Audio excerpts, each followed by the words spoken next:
Welcome to the Jeffers Brief, only on Contra Radio Network.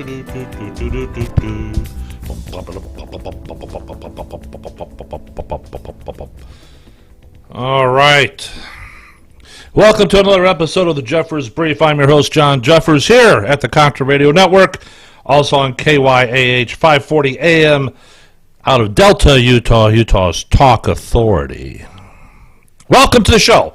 We have another, what is this? Okay, yeah, we'll do that. There you go.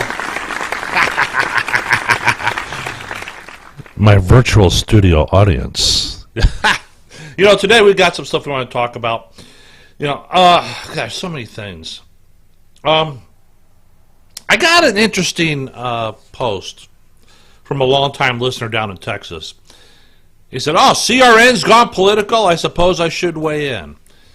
And my response to him was, you know, Contra Radio Network is not just for preppers.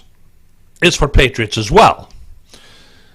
And so, I don't know if you've noticed, but in the last month or so, I've started to integrate more of the prepper items along with the patriot items, which is, has to do with being political. But a lot of the stuff, I don't think that I can overlook it just because. Particularly the attempted coup. Now, it would seem to me that in ancient Rome, if you were caught in trying to overthrow the emperor, there wouldn't be an investigation. There wouldn't be anything. All coup conspirators would be put to death. It's true. John? And you say, John, are you saying we should just put them all to death? Maybe not to death. How about long federal prison terms in Leavenworth, where they are to sit there and make little rocks out of big rocks? That's just my opinion. Let them serve as an example to all. All right. Some of you, apparently, the story is starting to break. I saw it last night, and perhaps you've seen it. And perhaps you've heard about the so-called red flag laws. They don't target the criminal. They're targeting law-abiding gun owners. This is important, especially if you're a prepper, because as a prepper, more often, I would say 99% of the time of you out there who are preppers have a firearm. It may not be a rifle, this may be a simple semi-automatic pistol or even a revolver. However,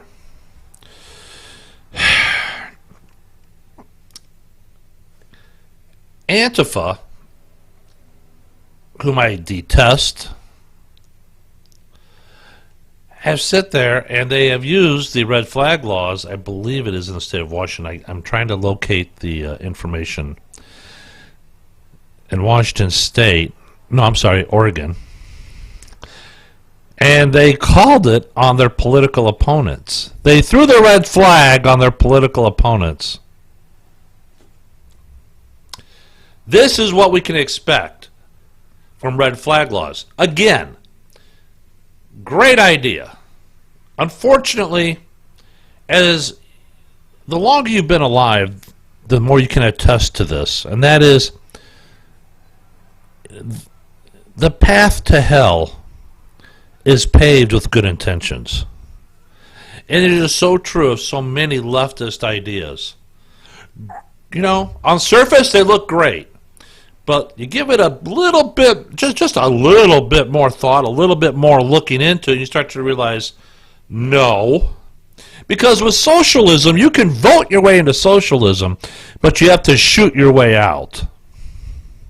Think about that for a moment.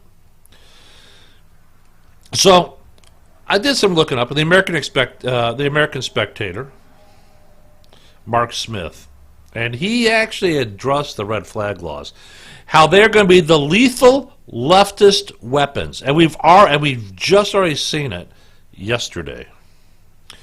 So a real gunfight is underway in America today, and it doesn't target criminals or gang members who possess guns.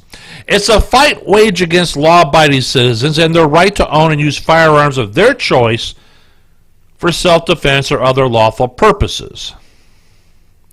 Red flag laws are a classic example of how the anti-gun lobby wants to choke off the Second Amendment rights of law-abiding citizens. These laws slowly erode our rights by creating a judicial mechanism that allows law enforcement to come to a gun owner's home and seize lawfully owned firearms based on mere accusations about the gun owner's mental health or his potential dangerous future behavior. Can you say Minority Report? It's fairly obvious that violent convicted felons and people who are seriously mentally ill with violent tendencies should never have firearms. I think we can all agree with that. Yet people like this are turned loose by prisons and jails every day to wreak havoc on our streets, with or without guns. In spite of this reality, progressives want the law-abiding citizens disarmed. They want ordinary Americans to depend on government to protect our lives. That's the same government that can't keep Jeffrey Epstein alive while locked up in a 10 by 10 foot cell. Red flag laws attack the liberties of American gun owners one person at a time. Not a fan of your firearm, owning ex-spouse, sister-in-law, or neighbor? All you need to do is fabricate an accusation that she is a danger to herself or others.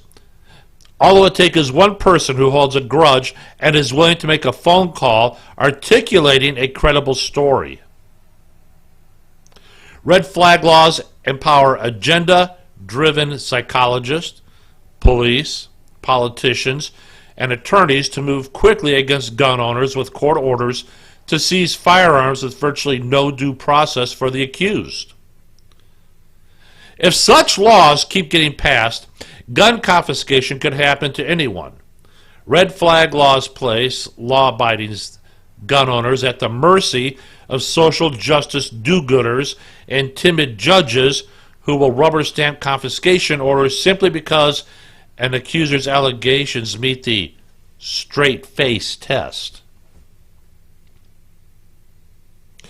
Don't kid yourself with rhetoric about and delusions of due process. All the presumptions built into the court system will weigh against a gun owner in favor of confiscation.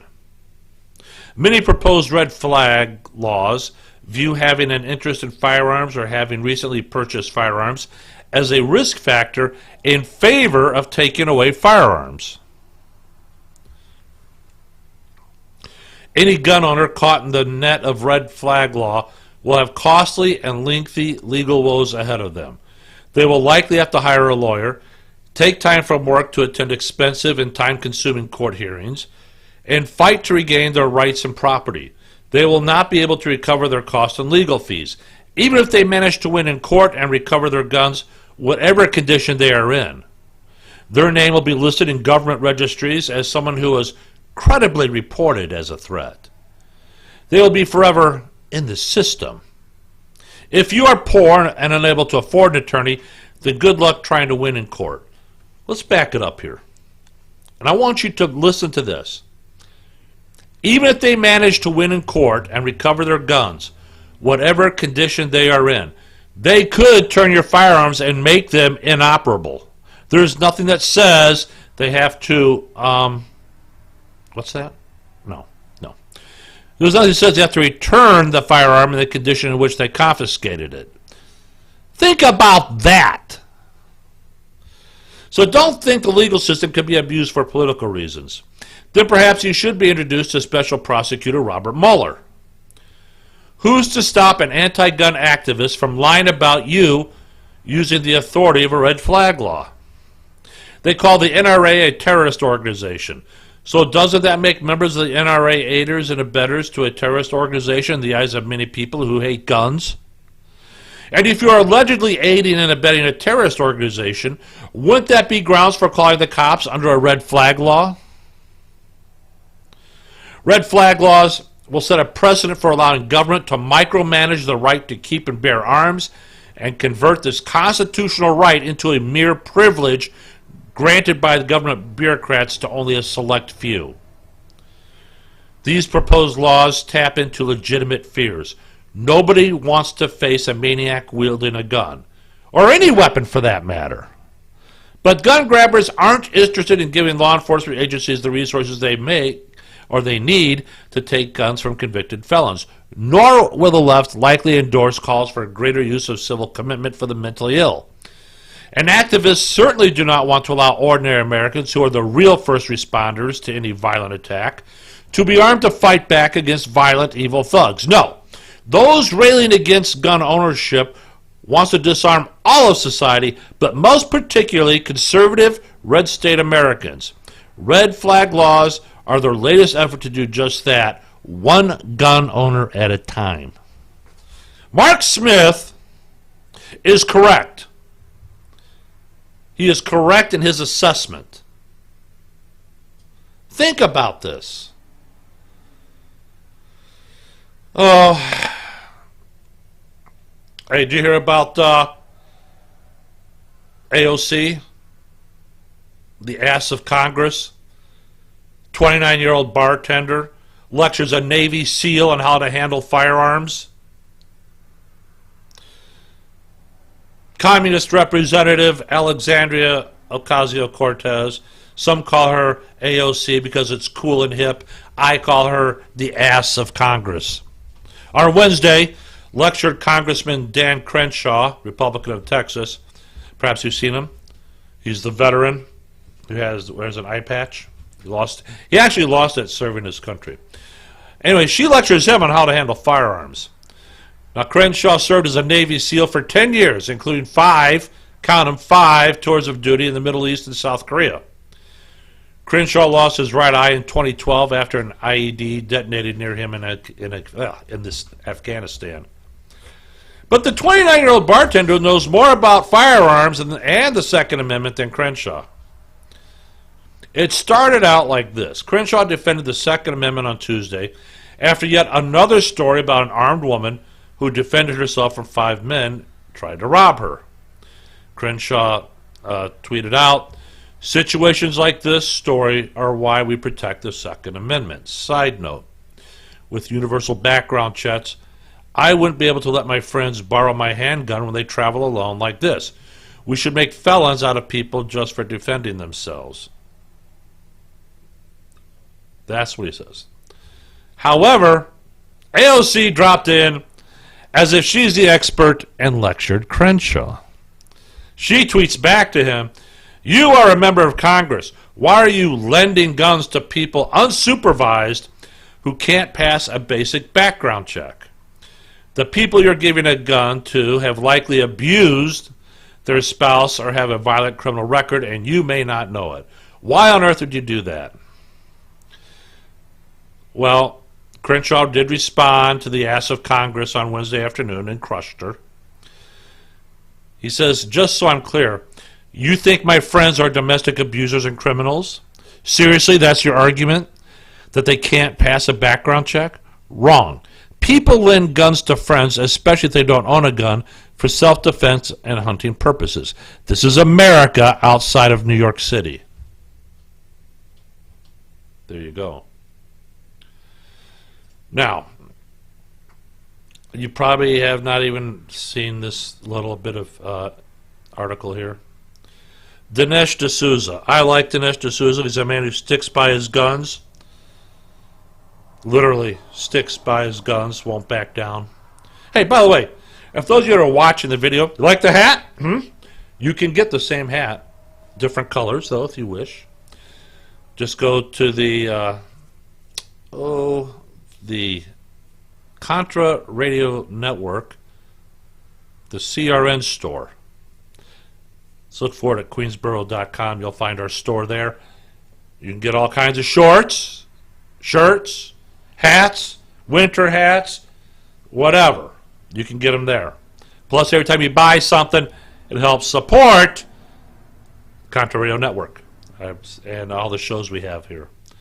Which, by the way, if you haven't listen to some of the other shows we have on the Contra Radio Network, we've got the Conservative Underground with Don Lowry.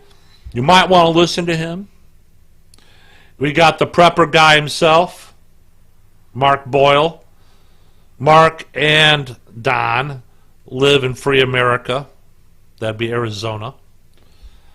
You might want to check out their stuff. And we also got Win Parkinson out on the East Coast in the Carolinas. He's talking about, well, all kinds of interesting things for homesteaders to know and to look at. Well, it's true. It is. It really is. So anyways, I was saying Dinesh D'Souza, I like him. He was recently, where was he? He was on MRC. I think it was on Laura Ingram's show. And what he's saying is this. Gun confiscators are coming out of the closet in an all-out assault on the Second Amendment. Listen to Dinesh. Judge for yourself.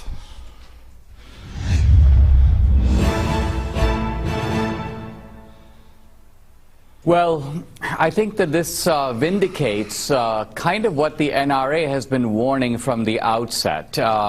At first, for many years, I thought that the NRA was kind of using, you may call it the slippery slope argument, which was essentially that once you start outlawing one type of weapon, you will then slowly proceed to outlawing the next type, and eventually it becomes a kind of comprehensive confiscation. But I think what's interesting here is this is not even a slippery slope. It now appears like there's a whole group of people that from the outset want a comprehensive ban, and these mass shootings are making them come out of the closet, you may say rhetorically, and be more and more frank and candid about what their real agenda is. It never was a kind of targeted or narrowly tailored law. It's ultimately an all-out assault on the Second Amendment. And let's remember, too, Laura, that the Second Amendment is no less important than the First Amendment or the Fourth Amendment. So we should very jealously guard against these constitutional rights being stripped away based upon some sort of pretext. My rights don't, if you're going to abuse your rights, the solution is not to take away my rights. There you go. Now, something you need to understand, and you probably do. You're all most of you are patriots that listen to this show. Some of you are what we say on the middle of the fence. However, know this: it's the Second Amendment that ensures that the rest of the amendments are not taken away. Think about that. Now, I remember as a kid growing up, and I heard the slippery slope. This is probably, let's see, I was in high school, probably about 1981, 1982. And that's when I first heard about this. And I thought, what the hell is the NRA talking about? And just so you know, at that time, both my parents were Democrat libs. Well, it's funny how the worm turns, isn't it? Because I'll tell you, my father now is an absolute diehard conservative. My mother is a recovering liberal and is starting to embrace conservatism as well as embrace the president. She wasn't against him. She just wasn't sure what to make of him, and I've helped her along the way. So, but at the time, I'm thinking, slippery slope, what the hell is that? And so, somebody told me about it. I'm thinking, well, that's nuts. Who would do that? Here we are, 35, 40 years down the road, and that's exactly what they're trying to do.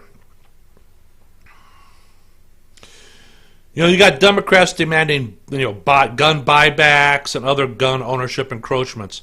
And they've proven the NRA right. I got a listener.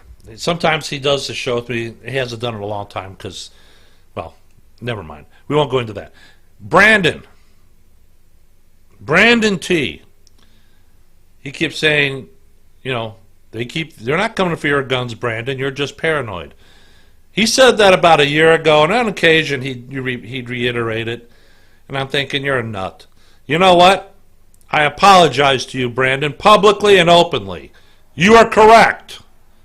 You were correct more than a year ago. They are coming for your weapons. You got Robert O'Rourke, some call him Beto. I refuse to call him that. The presidential candidate who sat there and says, that's right. We're coming to take your guns, all of them. And if you own an AR-15 or any other rifle that they don't like or any other weapon they don't like, you have to sell it back to the government. Hey, I'll tell you what there, candidate O'Rourke. You can kiss both sides of my ass, because that's not going to happen. Not now, not ever. Not while I'm breathing, not while I'm on this planet. Not going to happen. Meanwhile, you got Walmart and Kroger starting to buckle. Oh, we don't want you doing any open carries in our stores. You know what? You know something? I want you to think about this in case you missed it a few weeks ago.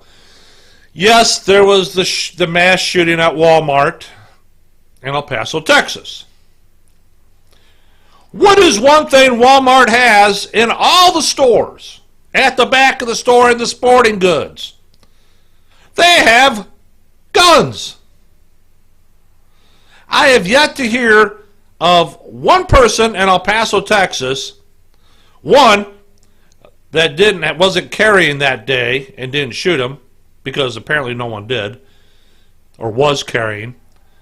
But two, if you know how to use firearms and you're being attacked by a knucklehead, an active shooter, why aren't you running your ass back to the gun department? They've got ammunition on the shelf. Grab yourself a favorite weapon and go to work. Think about that. Does that make any sense? Your life is being threatened, and what are you doing? You're hiding. Hiding does not do crap for self-defense in an active shooter situation. You want to know what does work? Engaging the shooter, because he's counting on you to hide. Engage your shooter. Go run back to the department, the sporting goods section, grab a gun. They have a crap load of ammunition there on the shelf, and go after him. Engage. Go to war. Do what you got to do. Take care of business. Now Walmart says they don't want you doing any open carry in their store. All right? What they're saying is that they'd rather, they'll do the deer hunting rifles, but they're not going to do short barrel weapons. And they're not going to sell any ammunition for it either. For them, so you can just, and that's fine. Ask Dick's Sporting Goods how well that did for him. Yeah, that didn't work out well with them. Now, get back to my favorite subject, the attempted coup against a sitting president of the United States, a duly elected member of the United States, I might add. So, Lou Dobbs. I watch Lou Dobbs all the time. I like him. Fox Business Network. Love him there.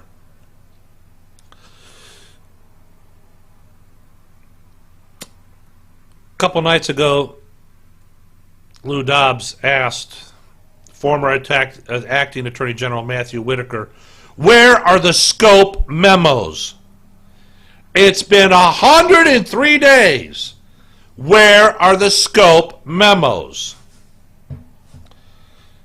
Listen for yourself.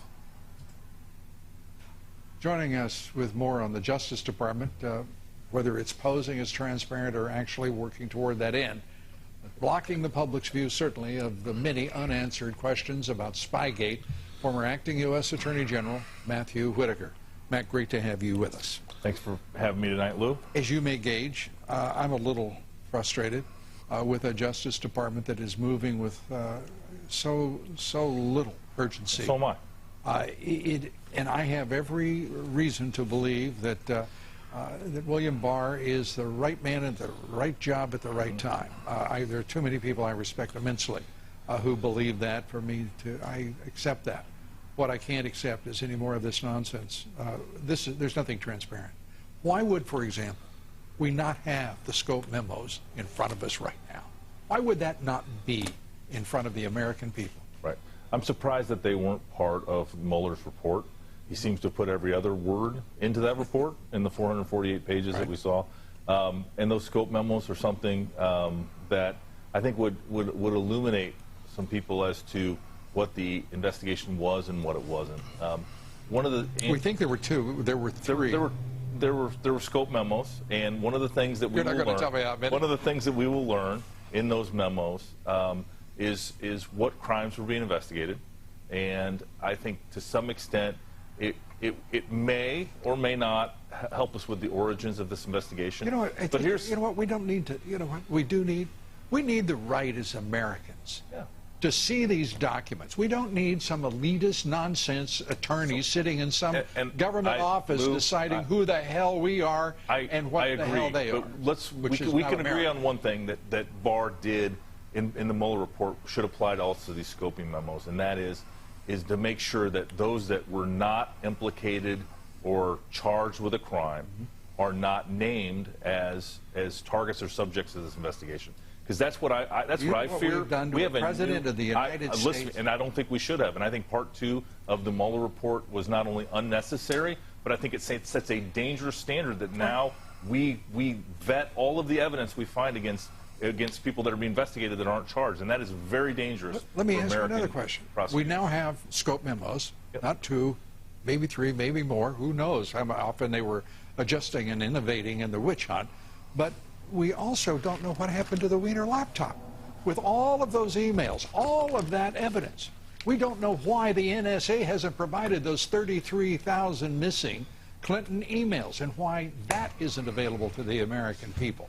This has been a travail without question over the course of 3 years for the American people, for this president, and damn their hide, it's time to act like they're public servants instead of a bunch of elitists who are, having a secret handshake. It's obscene what is happening in this country, and people won't even acknowledge that, for crying out loud. Well, I don't have any problem acknowledging that the American people deserve absolute transparency, especially on how these investigations were started, how the president was added to the investigation, how the special counsel was appointed, and why. I think these are all questions that we have to have answers to. Some of this is, you either accept what's been laid out. I'm not going to accept a damn thing. I think this is what Bill Barr's biggest challenge is restoring the trust in the Department of Justice. You can't do it unless you're fully transparent. Not just questions you think should be asked, but every question every American has got, and put it on the table. Yeah. Do we agree? I completely agree, and this is one of the things that I've been calling for all along. And pushing for it, and asking these same exact questions. When Bill Barr stood in front of the American people and said, I can't get these answers, I'm asking the questions and I can't get the answers, so I'm going to put John Durham to get to the bottom of this, I totally agreed with him, because I had the same problem. I couldn't get any answers to my questions as well. It's time to raise hell and raise the roof. Thanks so much. Thanks, Lou. There you go. Now, if you're wondering what the Scope memos are, the Scope memos were created by Rod Rosensnake that authorized the targeting within the investigation by Robert Mueller. That's what the Scope memos, and they named specific targets outlined and approved by Rosensnake that were not charged by Mueller for anything except Flynn Jr., and therefore that's the justification for not releasing them. Now, it might be a valid point. However, the deflection by Whitaker has piqued the suspicious cat's suspicion, because the Scope memos could be released with non-indicted targets redacted. So who exactly is being protected? The targets are Rod Rosensnake. You make the call. Now, like I said, it's been 103 days. where are the memos? Now, on May 23rd, 2019,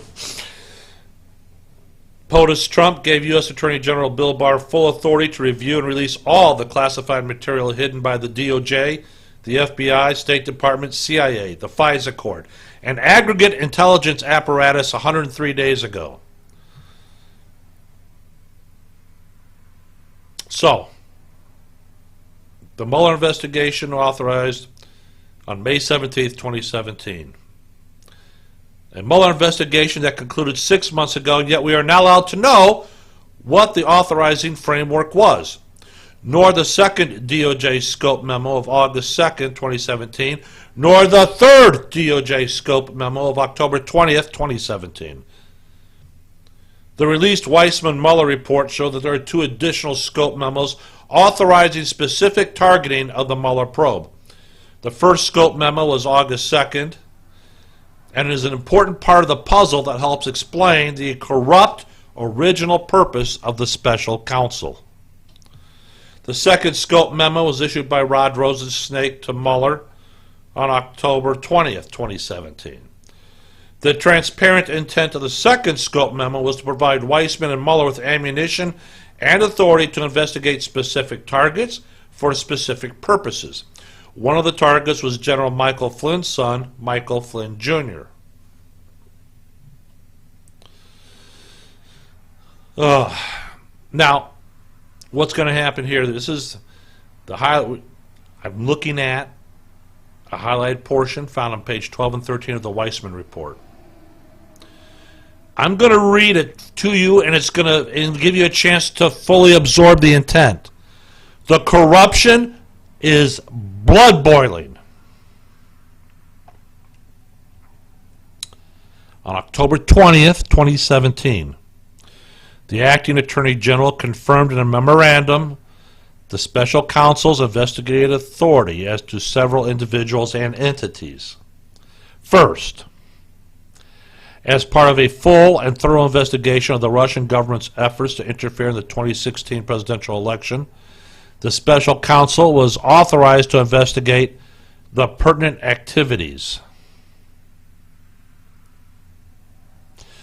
of Michael Cohen, Richard Gates, and it's redacted, Roger Stone, and it's redacted. Confirmation of the authorization to investigate such individuals, the memorandum stressed, does not suggest that the special counsel has made a determination that any of them has committed a crime.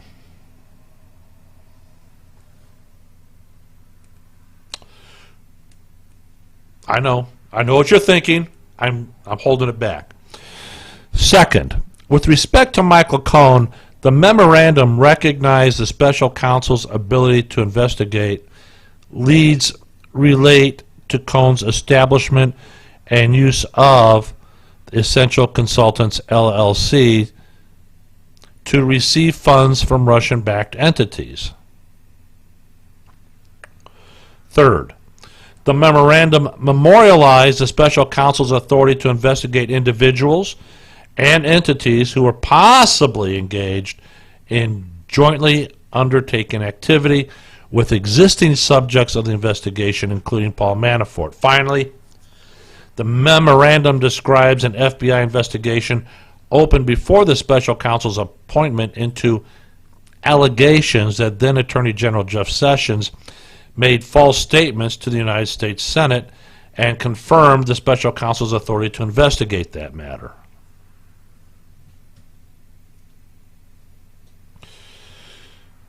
So we're going to investigate people who have committed no crimes, aren't even believed or alleged to have committed crimes. The special counsel structured the investigation in view of his power and authority to exercise all investigative and prosecutorial functions of any United States attorney. Like the U.S. Attorney's Office, the special counsel's office considered a range of classified and unclassified information available to the FBI in the course of the office's Russia investigation.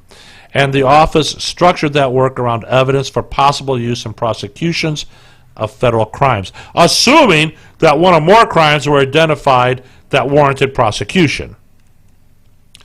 There was substantial evidence immediately available to the special counsel at the inception of the investigation in May of 2017, because the FBI had by that time already investigated Russian election interference for nearly 10 months.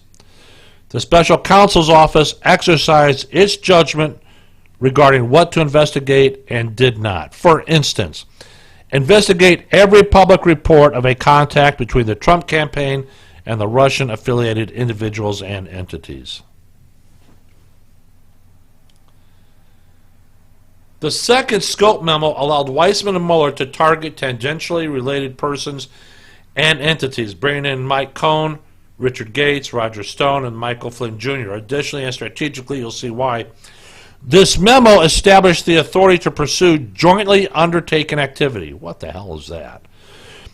While Paul Manafort, outlined as an investigative target in the original authorization, the first scope memo, the second scope memo authorizes expansion to his business partner Richard Gates and their joint businesses. This memo also permits the investigation of Trump's lawyer Michael Cohn and all of his interests, and in ultimate weasel sunlight, Rosensnake authorizes an investigation of his boss, Attorney General Jeff Sessions. Before getting to more targets, you have to think about the passage about starting with a lot of investigative material, because the special counsel is picking up a Russian interference investigation that had been ongoing for nearly 10 months.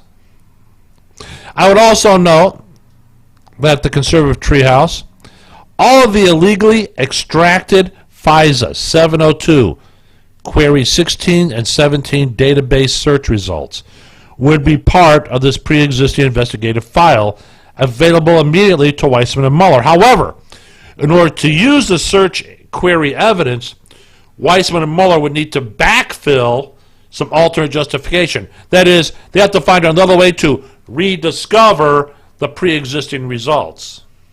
That's a whole different animal.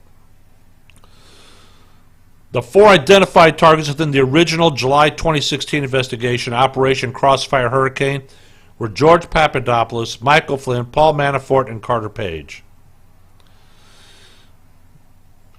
So if we look at the House Intel report, paragraph U, it says this: the committee's investigation also reviewing the opening in summer of 2016 of an FBI enterprise counterintelligence investigation into 4 Trump campaign associates that we just named. Because of the sensitivity of the matter, the FBI did not notify congressional leadership about this investigation during the FBI's regular counterintelligence briefings. 3 of the 4 original subjects of the FBI investigation have been charged with crimes, and the committee's review of these cases covers the period prior to the appointment of the special counsel in May 2017. So Flynn's under investigation from the outset in mid-2016. The fraudulent FBI counterintelligence operation established by Brennan had Flynn as one of the early targets when Brennan handed the originating electronic communication to FBI Director James Comey. That's a no-no, by the way. The investigation of General Flynn never stopped through 2016 and led to the second investigative issue of his phone call with Russian Ambassador Kislyak in December of 2016. Do I need to go on? Do you want to hear more? Are you angry yet? You should be. I'll tell you what I'm going to do. I'm going to hold it there. I'm going to hold it there, and then what I'm going to do, I'm going to post a link so you could finish this because it's important. All right. For you preppers out there, we need to talk about survival. How to survive a knife attack.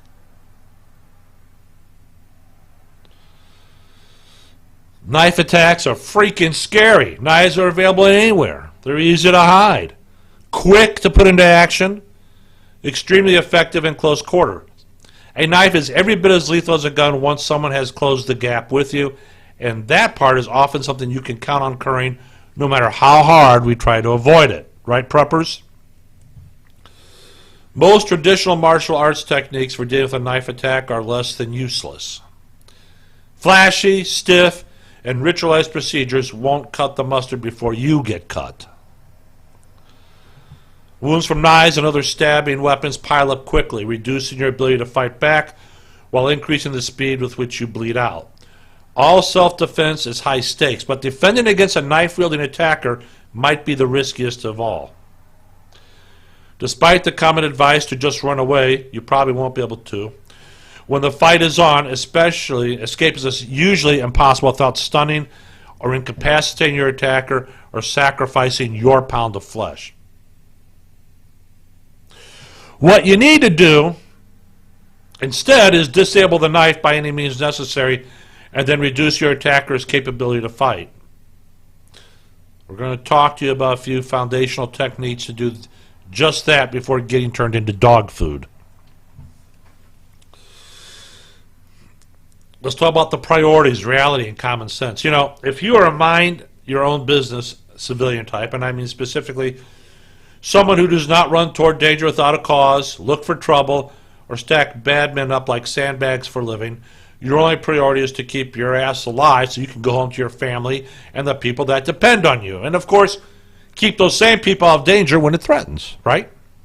Ergo, the pinnacle of success when it comes to fighting, especially with lethal force in play, is not to do it. Avoid it. Dodge it. Run from it. Whatever you can do to completely escape from a potentially lethal situation is the ideal, right? Hey, you might not think that's manly or cool, and that's fine, I guess, but maybe you should also like the idea of your family caring for you for an invalid, or crying their eyes out at your funeral, or you living the rest of your life in a wheelchair with a colostomy bag. We should always get away if we can. That's true. When it comes to knife attacks, that's not so easy a solution, though it is one we hear trotted out the most often. For example, man, I see a guy coming with a knife, I'm going to run like hell. Good advice, just run away. If he cannot reach you, he cannot hurt you, not like a gun. Indelibly true, and if you can pull it off, you should. But that does not take into the account the reality of the situation, the very real and very scary dynamics of a violent attack, especially one involving a knife in the hands of the assailant. Do you think you'll actually see the bad guy coming? Do you think he'll be across the street or down the block or announce his attention before accosting you? Do you think you'll see the knife unless he wants you to see it in order to gain compliance? Do you think you'll have the speed and acceleration to escape from a knife-wielding attacker who will be statistically younger and faster than you are? Will you even be able to pull away? Plenty of knife users grapple their intended victims. All of these and more represent very real and significant problems for those who will be facing a knife-wielding attacker, and chances are you have not heard any of them mentioned around the rest of the internet unless you are following some pretty switched-on people. Common sense would dictate you run away if you can. That move, chosen at the wrong time and for the wrong phase of the fight, could see you cut up terribly. No. To deal with your in-your-face knife attack, you'll need to start conditioning and developing responses that seem highly counterintuitive to the uninitiated. So what does a typical knife attack look like? It's not like a duel. Does not look like a movie slasher stalking toward you with evil in their eyes. And definitely does not look like a hugely telegraphed overhead strike. The typical knife attack is most often launched from extremely close range as an ambush. The victim does not know the knife is involved in the attack until start getting cut and stabbed. Here are some more traits that many of these attacks have in common all over the world. The attack is launched as an ambush or under false intentions. As with all defensive encounters, the bad guy gets to choose the time and place, but with knife attacks in particular, they will wait until you are distracted by something, boxed in, or are in a transitional space before springing the attack. Alternately, the attacker will get close to you, and in such a way that they have cover for being there, or in a way that does not raise your suspicions. The knife stays hidden until the attacker is at contact distance. By the time the attacker draws the knife, it is too late to really see it coming. Contact distance is arm's length away. Way too close for you to have much in the way of a reactionary space to work with. You will not have time to draw a pistol, your own knife, or hardly anything else. If you're lucky or very good, you may have time to react to their draw, but not much else. Chalk this up to another good reason to maintain a gap from all known contacts, if at all possible, though this is impossible if one cares to go out in public. Yes.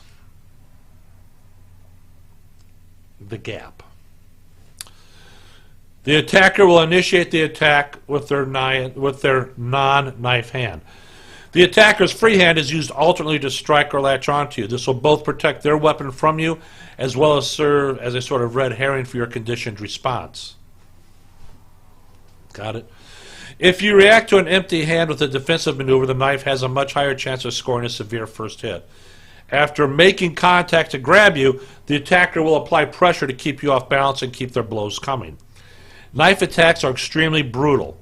Frankly, an attacker uses a knife when they want to kill you real good, and not intimidate you as with a gun. Expect a frenzy of blows with the intent of driving you to the ground for a coup de grace. Their intent is to inflict as many lethal wounds as they can in a short amount of time, which knives excel at.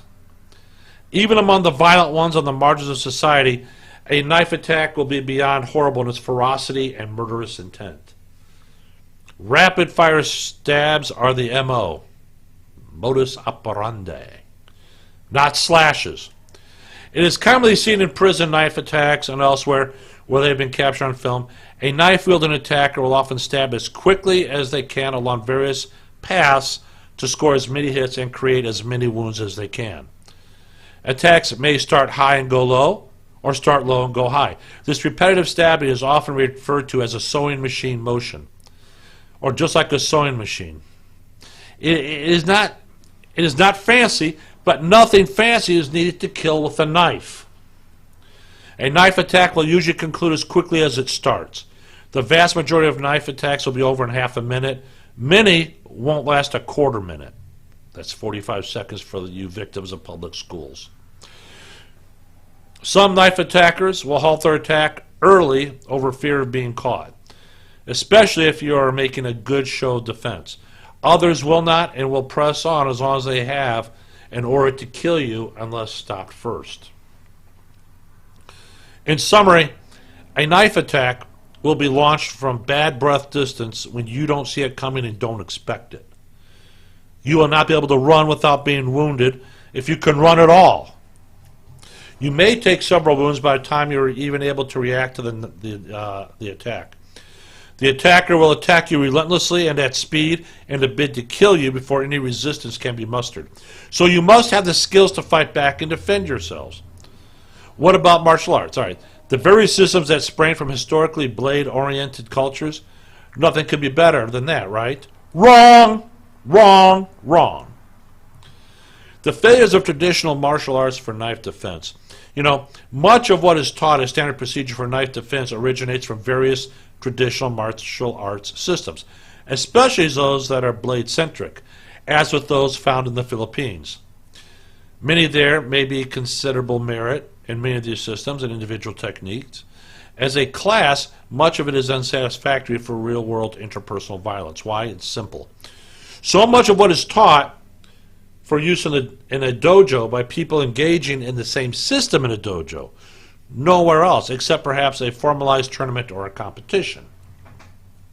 Yes, the techniques all appear very efficient and certainly effective when used against a training partner, but on the street and out in the world, your opponent will not be helping you or waiting patiently for you to block his attack, for you to employ your elegant counter move. Your average traditional martial arts defense drill versus a knife looks something like this. Upon a pre-agreed ready signal, one training partner, the attacker will employ a massively telegraphed and comparatively slow overhead stab, equally slow, and wide slash or comically staged thrust. The other partner, the defender, will then employ the prescribed block or parry at which time the attacker freezes as if affected by some spell while the defender applies counterforce. At the end of the defender's movement, the drill is reset. That's no good for practicing and conditioning yourself for a real steel knife attack. The point. There is so much wrong with this methodology. Lest you think I am picking on those who practice traditional martial arts, please let me know. That is not the case. I am not making an argument against their suitability for real-world lethal force solutions. For starters, a knife-wielding attacker, even a crazed novice, will not telegraph their stroke or thrust to such an extent or do at a measured pace. The knife will be delivered with hateful intent, that is to say quickly and repeatedly. Additionally, assuming you do block or parry the initial attack, the fight continues. The attacker will be withdrawing the knife for a follow-up slash or stab attempt, not halting, waiting for your move. The final nail in the coffin against the TMA techniques is the fact that the vast majority of them, at least the vast majority of them that are typically taught, never ever have to employ the technique against a truly resisting opponent. Surely, they may in fact be performed by both parties with speed and some force, but all of the above critiques remain. Your attacker will never be piling in with a sewing machine style attack, tackling you to the ground, or grabbing you in a rude way with their free hand to tie you up and keep their range. A missed block will not be followed by 10 more rapid fire stabs. There will not be a truly physical clash, just a tightly choreographed dance between two consenting parties. So the real test for real-world techniques is simple. 1, does it work when performed with both parties at full speed? Does it work when performed with both parties at full power? Does it work against a resisting, thinking opponent? That's it. It's a simple affair to set up a self-training. It's a simple affair to set up safe training in a gym or dojo setting and sort this out. Headgear, mouth guards, light gloves, groin protectors, along with the safe training blades, will quickly sort the legitimate from the hobby. Yes, it is true. Now, with both parties moving at near full power, at full speed, and allowed to do basically anything they want, just like a real fight, you will soon hear all the kinds of excuses coming out of the traditional martial arts camps. None of them matter. They want the fight to be one way, but it is the other way. All I care about, and all you should care about, is how effective the techniques are. Nothing more, nothing less. That's how it's going to break down. Now, there is no great secret to knife defense that I learned from some forgotten monk on a Himalayan mountainside. The key factor in knife defense is this: you must control the knife and the arm that wields it at all costs. Failure to do so may cost you everything. That's it. Nothing new. I'm sure the difference, though, between techniques that work and ones that don't is how they go about this. Any technique that would have you going for the attacker's wrist or hand in an attempt to hold the knife away from you or control it is doomed to fail. The physics of it are against you. The attacker will be able to create too much space and too much leverage and rip their hand clear, or at least try to, potentially cutting the hell out of you in the process. This is 2-on-1 technique.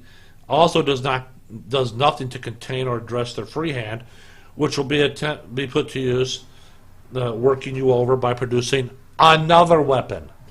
If armed, much the same will be prescribed, the key difference being that your knife will be attacking the attacker's knife arm in an attempt to defang the snake.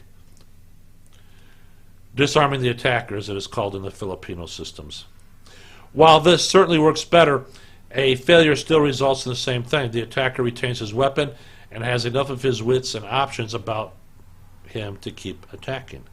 A better option might be is to crash into the attacking arm, tie it up to deny its use to the bad guy, and then immediately go to work on the attacker in an attempt to disable him one way or the other. Now I can hear you going, what? Move forward the knife? Are you crazy? I want to get away from it, not move closer to it. Now, while it seems counterintuitive, it really is the only option in close combat that will end the assault. Think about it. If you keep your distance, fending, dodging, parrying the knife every time the attacker thrusts or slashes. How long do you think you can keep that up without getting tagged? I mean, how good are you? Every time you fail, even on some half-assed slash, you are getting cut. Blood is flowing. The mental and physical wounds will start piling up, and then you'll start making mistakes, and then the big stab, the one that kills you, comes. That is assuming, of course, a knife does not come in on a charge. Held low, with one arm trying to grapple you and hold you in place so the knife can give you the old in and out to the guts or kidneys in a prison yard style sewing machine attack. The only possible close-in defense against either is to take the knife out of play, if only temporarily. Sure, you can do that by attempting to disarm, but a more reliable and safer method is to simply secure the arm, holding it to rob it of the ability to do the work on you. Then you go to work in a big way on the guy holding it. All right? Now, you probably heard the best defense is good offense. Well, they're not wrong. So you want to tie up the knife. Are we running out of time here? Oh, I got a few minutes left. How much are? Ooh. Okay. I am going to post this also on the CRN Mumblet site. www.mumblet.com. I like it better than Disgrace Book. One, you can say what you want. Conservatives are not put in the gulag.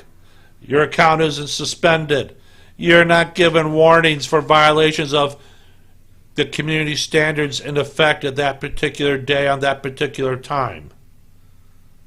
And I think it's even more functional than Facebook. I like it a lot. And you can earn a few cents, a little bit of money there on Mumblet. That's right, you can earn money on Mumblet. Every time you post something, every time you reply to something, you earn a little, sure it's fractions of cents, but at least you're getting something, unlike Facebook, which sells your personal data constantly to anybody that will pay for it. Anyways, my friends, I'm going to post that and some of the other links there on the CRN page on mumblet.com. M-U-M-B-L-I-T. Mumblet.com. It's free. And I think it's got more functionality and much better than Disgrace Book. And besides, let's be honest. If you're a conservative, you're a prepper, you're a patriot, Facebook doesn't want you there anyways. You're there because your family or friends are there. And they may not leave Facebook. You know what? It's okay. Just because they want to stay there doesn't mean you have to. Leave! It's long overdue anyways. But I like mumblet.com a lot better. I also like MeWe.com. Not quite. It's probably about the same as Facebook, but I think Mumblet offers more functionality. I really do. Check it out. I think you might like it. Like I said, Facebook doesn't want you anyways. You're a conservative. You're a prepper. You're a patriot. They're just looking for a reason to throw you out and suspend your account. Save them the time. Move on. Let them go. Besides, all they're going to do is take your personal data and make money off it. They don't want you that bad. All right. Don't forget to check out ContraRadioNetwork.podbean.com. You can listen in to the Conservative Underground with Don Lowry, the Prepper Guy with Mark Boyle, all kinds of fun stuff. The Dope Farm Report with Win Parkinson. He's also on there. And listen to KYH 540 AM in Utah. If you can listen into it, that's great. I appreciate it. In the meantime, do me a favor. If you like what you see, you like what you hear on the videos, which will be posted on at the podbean.com, send me $2 a month. $2 a month. That's what I'm asking. I mean, come on, guys. Even you guys could do this. I'm asking for a cup of coffee for 1 month. $2 a month. I mean, really. All right. Until next time, I'm John Jeffers saying thanks for listening, and we will talk to you again next week.